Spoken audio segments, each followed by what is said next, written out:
Hello students, आज हम distance formula की एप्लीकेशन सर्कल के रिगार्डिंग पढ़ेंगे। यानी कि सर्कल से रिलेटेड जितने भी क्वेश्चंस बन सकते हैं डिस्टेंस फार्मूला का यूज़ करते हुए आज हम उन सभी को डिस्कस करेंगे। ठीक है। और एनसीईआरटी और प्रीवियस ईयर के हम काफ़ी अच्छे अच्छे क्वेश्चन सॉल्व करेंगे। इवन वही नहीं, हम आर डी शर्मा के भी काफ़ी सारे और अच्छे अच्छे कॉन्सेप्ट वाइज जो बहुत ही अच्छे क्वेश्चन होंगे वो सॉल्व करेंगे, ताकि आपका कहीं से भी कोई क्वेश्चन स्किप ना रहे, आपको सारे के सारे कॉन्सेप्ट अच्छी तरह से समझ में आए। ठीक है प्यारे बच्चों, देखो यहाँ पर है ना कुछ क्वेश्चंस लिखे हैं मैंने। ठीक है, ये सारे के सारे सर्कल से रिलेटेड ही क्वेश्चंस हैं और आप देखना कहीं ना कहीं ये एक ही तरह के क्वेश्चन है, इसमें एक ही कॉन्सेप्ट यूज हो रखा है। इवन जितने भी सर्कल के क्वेश्चंस होंगे सभी में एक ही कॉन्सेप्ट यूज हो रखा होगा, लेकिन होता क्या है कि क्वेश्चंस की लैंग्वेज थोड़ी चेंज कर दी जाती है।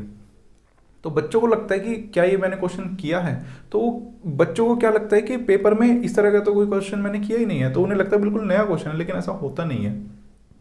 अगर आप डिटेल में पढ़ोगे, जो कि मैं आपको पढ़ाने वाला हूँ, तो आप पाओगे कि कुछ नहीं है, एक सिंपली कॉन्सेप्ट होता है और कैलकुलेशन रहती है, इसके अलावा कुछ नहीं होता। तो आइए क्वेश्चन की शुरुआत करते हैं। सबसे पहले हम क्वेश्चन नंबर 1 उठाते हैं। ठीक है, 2009 में ये क्वेश्चन आया था। ठीक है, 2009 में।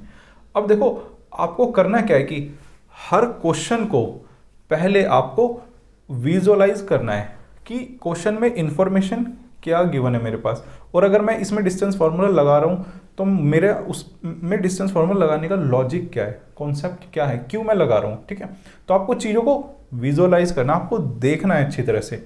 देखो मैं आपको दिखाने की कोशिश करता हूँ।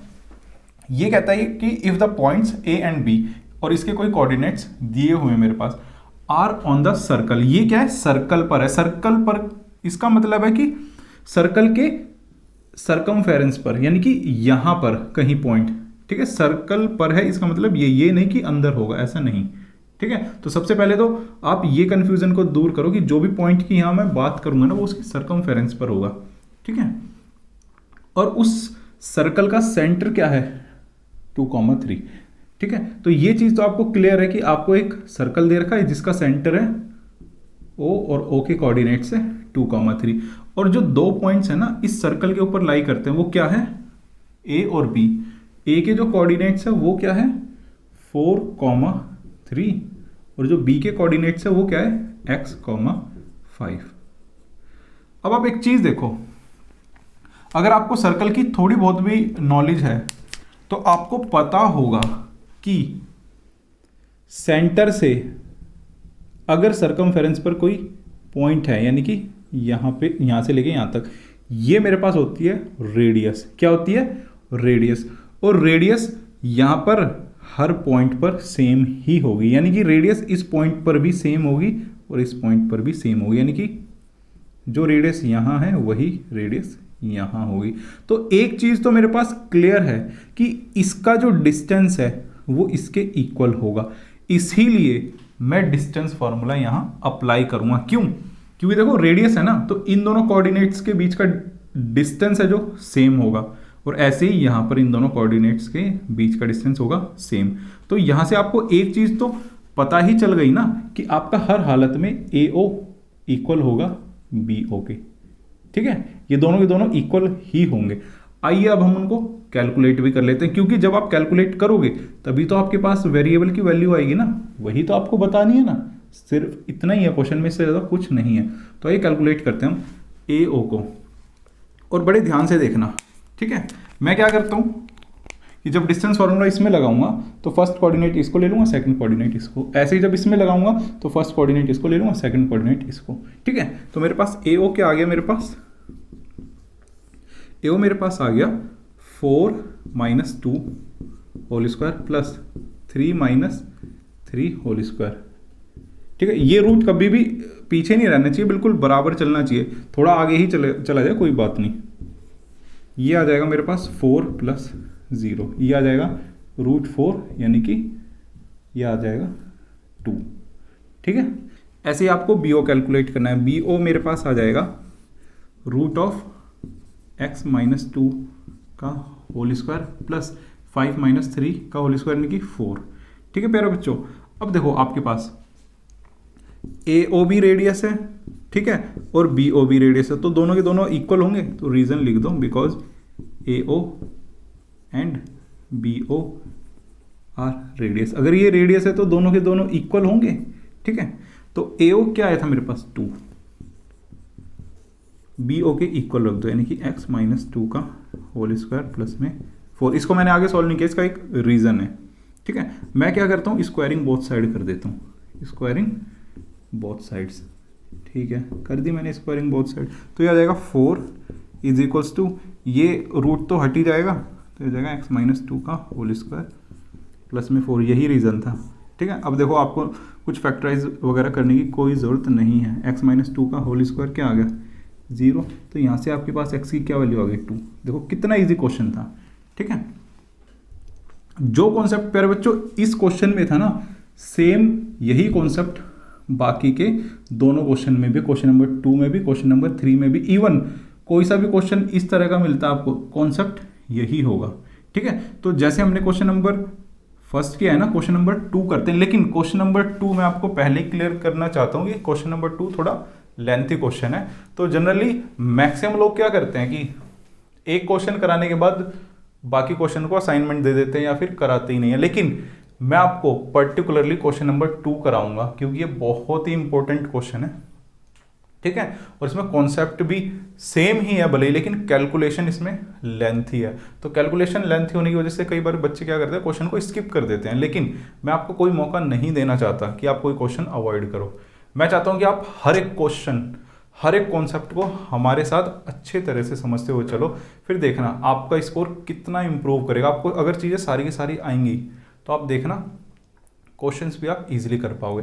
तो आइए अब हम करते हैं क्वेश्चन नंबर 2 को।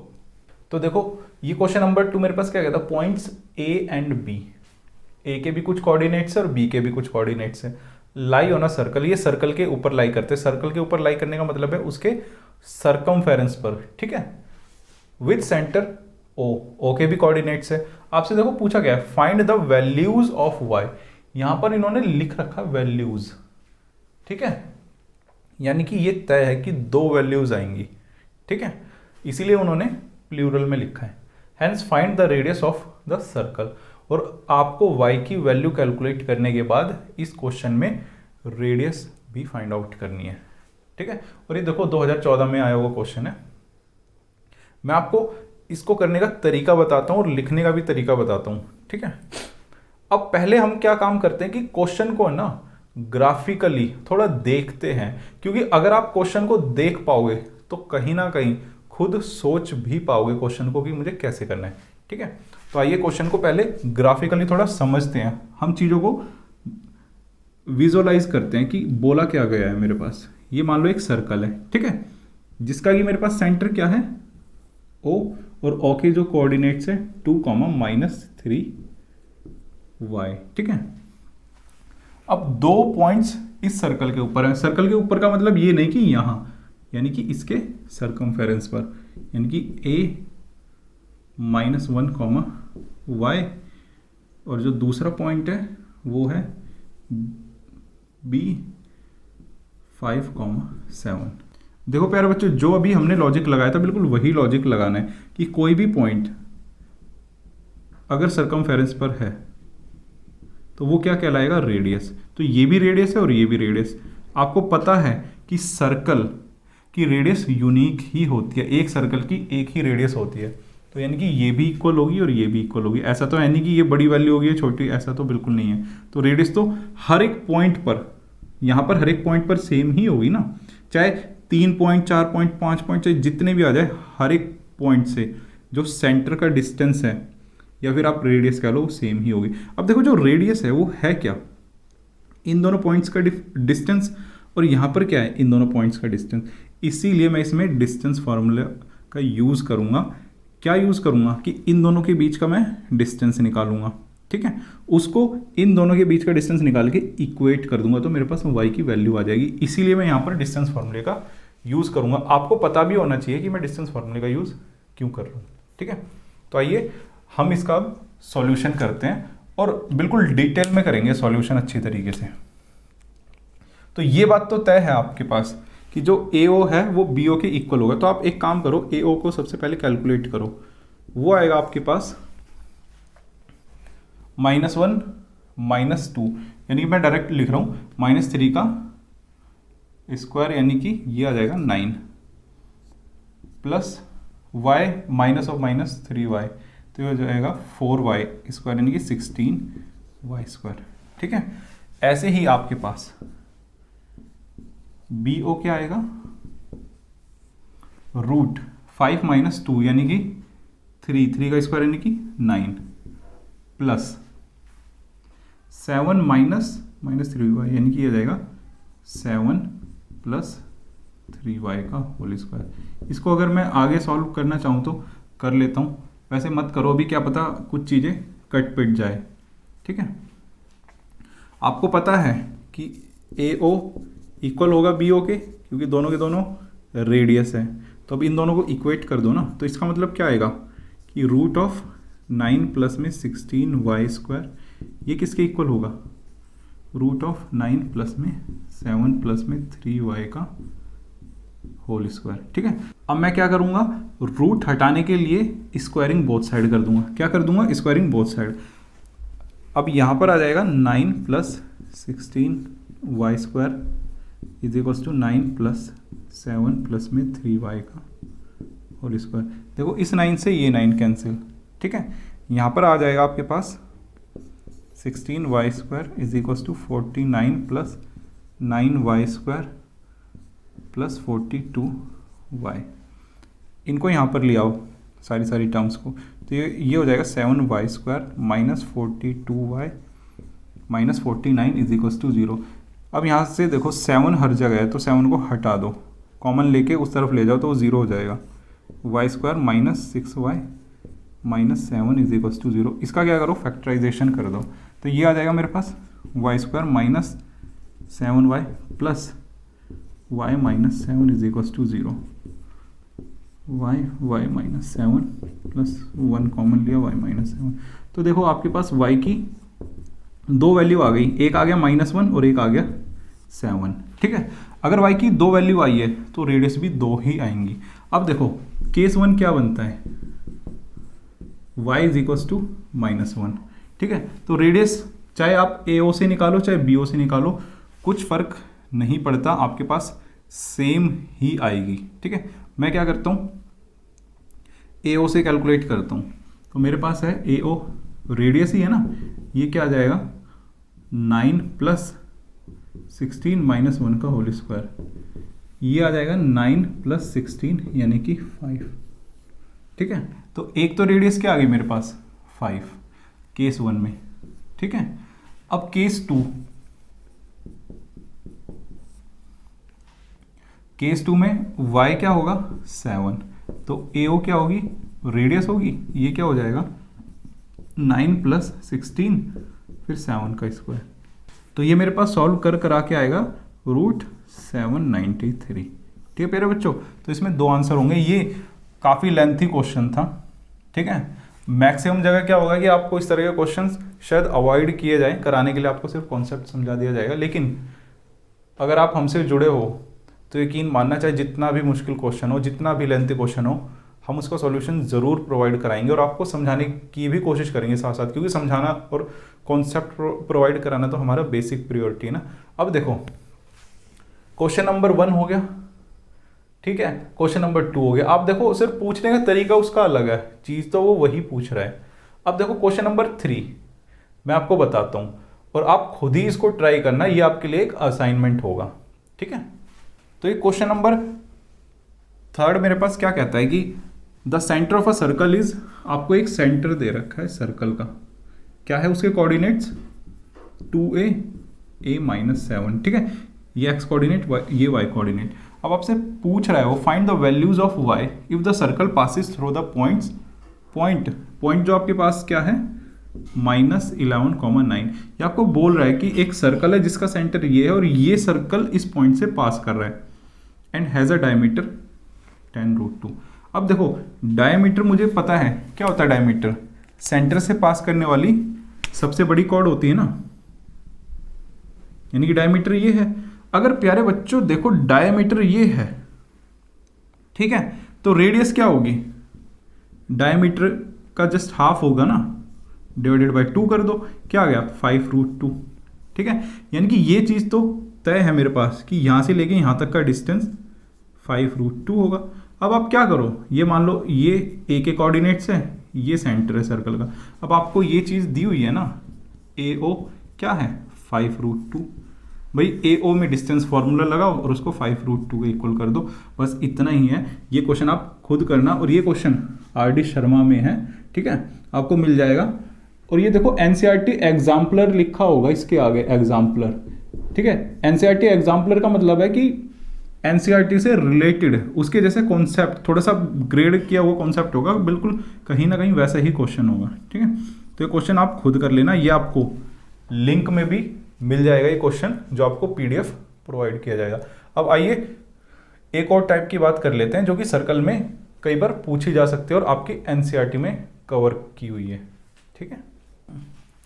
तो प्यारे बच्चों, जो मेरे पास नेक्स्ट क्वेश्चन है, बड़े ध्यान से समझना क्या लिखा हुआ है, क्योंकि हो सकता है कि भले ही एनसीईआरटी का क्वेश्चन है लेकिन लैंग्वेज चेंज करके भी आ सकता है। तो मैं आपके लिए सारी के सारी पॉसिबिलिटी लेकर आया हूँ कि एक क्वेश्चन कितने और तरीके से पूछा जा सकता है, फिर किसी और रिफ्रेशर में, किसी और बुक में आपके पास वो कैसे लिखा हुआ मिल सकता है।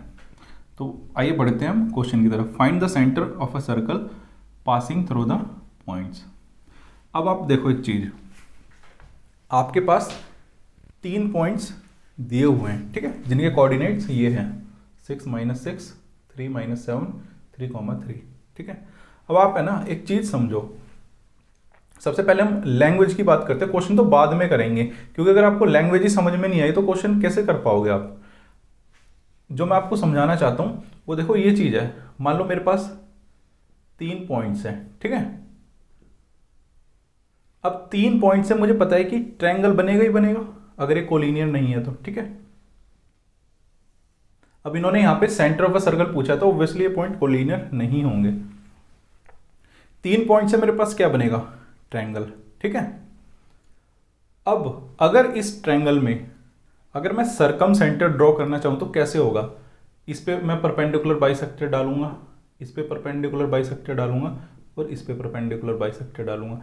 जहां पर ये मिलेंगे एक कोऑर्डिनेट से रेडियस लेकर मैं इसको ड्रॉ कर दूंगा। अब आप एक चीज देखो, आपके पास मान लो ये 3 पॉइंट्स है ए बी सी, ये किसके ऊपर है, सर्कल के ऊपर है ना। और जो ये जो सेंटर आया है ना, ये क्या है, इस सर्कल का रेडियस है, क्या है, रेडियस।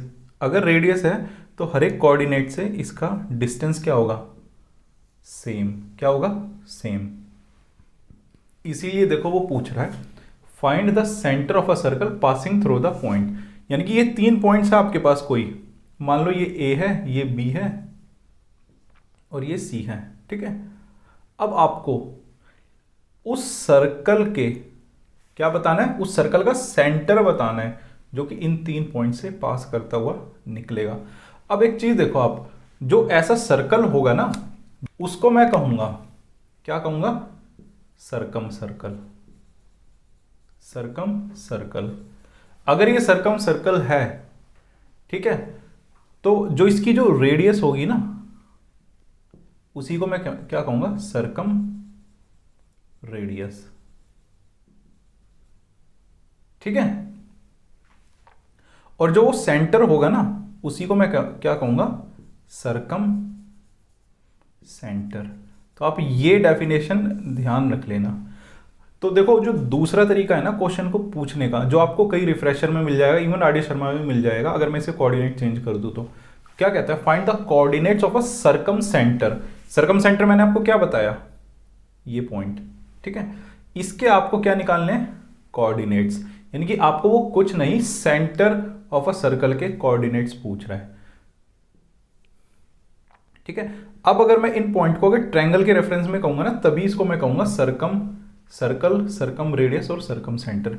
ये पॉइंट हो गया सरकम सेंटर, ये लेंथ हो गई सरकम रेडियस और ये हो गया सरकम सर्कल। तो देखो जो यहां पर पूछा है आपसे सरकम सेंटर, सरकम सेंटर कुछ भी नहीं है, सर्कल के जो सेंटर है ना उसके पॉइंट्स पूछे हैं, ठीक है। अब आपको एक चीज़ तो तय है कि जो रेडियस होगी ना हर पॉइंट से सेम होगा। तो क्या लॉजिक निकला डिस्टेंस फॉर्मूले में? अगर आप इसको पढ़ रहे हो तो कोई तो लॉजिक होगा ना। तो आपको क्या करना है, यहां पर कोई कोऑर्डिनेट मान लेने, मान लो मैं मान लेता हूं यहां के कोऑर्डिनेट्स एक्स वाई है सर्कम सेंटर के। तो अब देखो ए के कोऑर्डिनेट में मान लेता हूँ 6 - 6, बी के मान लेता हूँ 3, -7, ठीक है, और सी के मान लेता हूँ 3, 3। तो अब ए ओ इक्वल होगा किसके, बी ओ के, और बी ओ किसके इक्वल होगा, सी ओ के। तो यही लॉजिक है जो आपको यूज करना है। मेरा काम था आपको लॉजिक बताना, ठीक है, लेकिन डिटेल में भी क्वेश्चन को सॉल्व करेंगे। तो ये लॉजिक तो आपको क्लियर हो गया होगा ना कि क्यों मैं ए ओ, बी ओ और सी ओ को तीनों को इक्वल रखूंगा। तो आइए अब बढ़ते हैं क्वेश्चन की तरफ। प्यारे बच्चों, ये जो मेरे पास कोऑर्डिनेट्स गिवन है इनका कोई नाम नहीं है। तो मैं क्या करता हूँ, जब अगर सॉल्यूशन मैं लिखूंगा तो इन कोऑर्डिनेट्स का नाम भी लिखूंगा, ठीक है। तो मैं क्या करता हूँ, प्रॉपरली इसको आपको करके दिखाता हूँ। ये आप मानो कि सबसे पहले लेट, जो आपको निकालना है सबसे पहले उसको मानो, let O x y be the centre of a circle, ठीक है। ये हमने मान लिया कि ये सर्कल का सेंटर है। हमें एक्स वाई की वैल्यू भी तो निकालनी है ना, हमने इसीलिए इनको वेरिएबल माना है। And A 6, -6, B 3, -7 and C 3, 3 be the given coordinates. ये हमने मान लिया ए बी सी, ये हमारे पास गिवन कोऑर्डिनेट्स है, ठीक है। अब देखो जो मैंने आपको लॉजिक बताया था वो क्या था, ए ओ बी ओ के इक्वल होगा, सी ओ के इक्वल होगा, ठीक है। वो जो लॉजिक मैंने आपको बताया था वो सब पेपर में नहीं लिखना है, पेपर में आपको इस तरह से लिखना है। पेपर में आपको डायरेक्ट ये नंबर दिलाएगा, वो नंबर नहीं दिलाएगा। तो देखो अब मैं क्या करता हूँ, डिस्टेंस फॉर्मूले से मुझे पता है ना कि हर पॉइंट से ये क्या होगी, रेडियस, और रेडियस तो हर पॉइंट से सेम ही होगी ना सर्कल की, ठीक है, क्योंकि हर एक पॉइंट क्या है, सर्कम फेरेंस पे है। तो ए ओ क्या हो जाएगा मेरे पास, डिस्टेंस फॉर्मूला में लगाऊंगा, यानी कि आर को अगर मैं कैलकुलेट करूंगा तो क्या होगा मेरे पास, मैं फर्स्ट कोऑर्डिनेट इसको मानता हूँ, सेकंड इसको, हर एक में फर्स्ट सेकंड में मानता हूँ। तो मेरे पास आएगा ए ओ रूट ऑफ 6 - x का स्क्वायर प्लस -6 - y का स्क्वायर, ठीक है प्यारे बच्चों। ये आ जाएगा मेरे पास 36 प्लस एक्स स्क्वायर -12x, ठीक है। यहाँ से मैं माइनस कॉमन ले रहा हूँ तो ऊपर स्क्वायर ऑफ पॉजिटिव हो जाएगा, मैं डायरेक्ट यहाँ पे लिख रहा हूँ। ये आ जाएगा 36 plus y square plus 12y।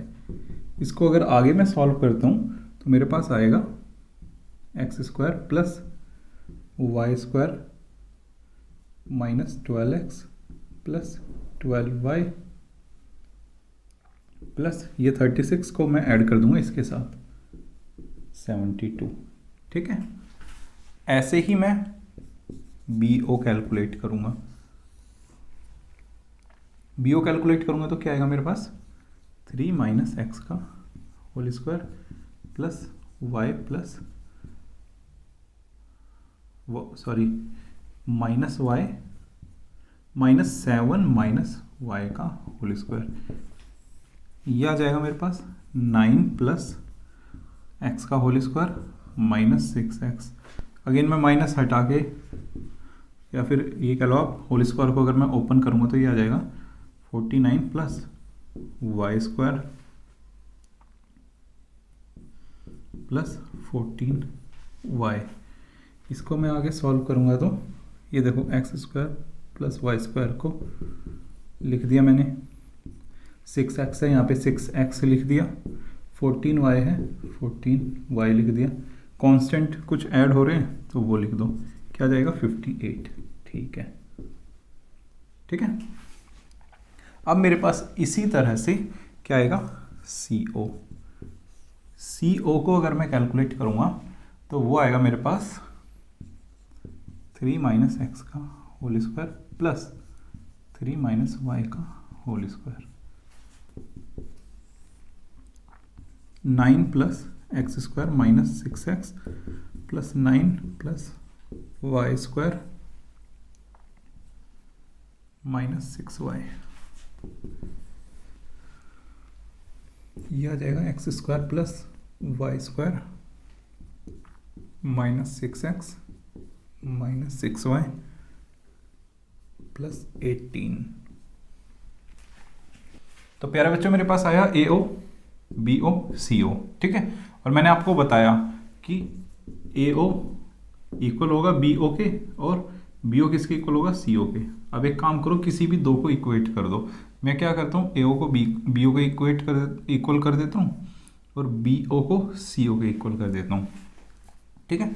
जब AO को मैं BO के इक्वल रखूँगा तो क्या आएगा मेरे पास, ये आएगा मेरे पास x square plus y square minus 12x plus 12y plus 72 is equals to root x square plus y square minus 6x plus 14y plus 58, ठीक है। अब मैं क्या करता हूँ, रूट मुझे हटाना है ना, तो मैं स्क्वायरिंग बोथ साइड्स करता हूँ।